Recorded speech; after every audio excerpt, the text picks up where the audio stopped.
નમસ્કાર, હું ચિરાગ TV9 ન્યૂઝમાં આપનું સ્વાગત છે। સૌથી પહેલા સમાચાર મળી રહ્યા છે નડિયાદથી, જ્યાં પ્રસિદ્ધ એવા માય મંદિર ખાતે મહાશિવરાત્રી પર્વની ભવ્ય ઉજવણી કરવામાં આવી છે। હજારો ભક્તોએ પૂજા અર્ચના કરી હતી અને ધન્યતાનો અહેસાસ કર્યો છે।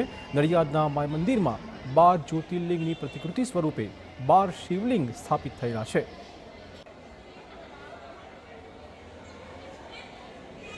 तो भगवान शिवनी एक ऊंची मूर्ति जो हमेशा नडियादનું આકર્ષણનું કેન્દ્ર રહેતી હોય છે। આજ માય મંદિર ખાતે આજે મહાશિવરાત્રીનો પર્વ મનાવવામાં આવ્યો હતો।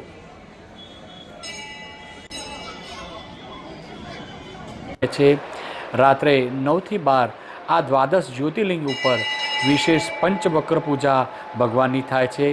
12 વાગે ત્યાં ભગવાનની અંતિમ આરતી થાય, ત્યારબાદ આ મહાશિવરાત્રિનો ક્રમ માય મંદિર ખાતે પૂર્ણ થાય છે। આ દ્વાદશ જ્યોતિર્લિંગના દર્શન કરવા આપ પણ સૌ પધારો। વિશેષ એનું મહત્ત્વ એ છે કે જ્યાં મધ્યમાં જે શિવલિંગ છે, જેનું નામ ભવાની શંકર છે, એ શિવલિંગની સ્થાપના કરતાં પૂર્વે એના પર 1.25 કરોડ ગુરુજી દ્વારા પરમ પૂજ્ય ભગવતી કેશવ ભવાની મહારાજ દ્વારા એના પર 1.25 કરોડ બિલીથી એની અર્ચના થઈ હતી। ત્યારબાદ એની પ્રતિષ્ઠા થઈ હતી। આમ જોવા જઈએ તો સૌથી મોટી પ્રતિમા ગુજરાતમાં શિવજીની આ નડિયાદ માય મંદિર ખાતે